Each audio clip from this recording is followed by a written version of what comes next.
След като Котрак осигурява финансовия тил на рода Дулу, Кубер поема най-опасната мисия – да удари Византия отвътре. Това е историята на южния щит на държавната стратегия.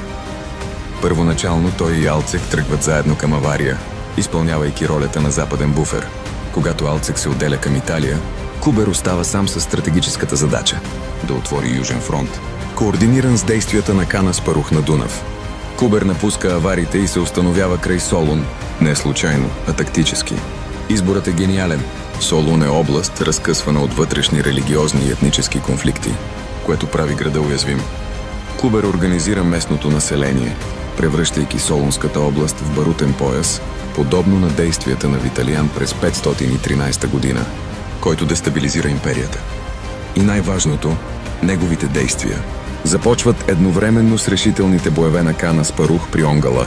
Кубер принуждава империята да изтегли сили на юг, докато Аспарух се укрепва на Дунав. Това е синхрон, не хаос. План, не разпръсване. Кубер остава в района на Солунското поле десетилетия, поддържайки натиска и след основаването на България. Но дългото присъствие не е държавност. Когато Византия им предлага автономия през 705, те отказват. Това доказва, че всякаква форма на държавност е била умишлено изключена. Целта е била абсолютна военно-стратегическа свобода. Кубер е южният нож на рода Дулу. Без неговия натиск победата при Дунав нямаше да е възможна.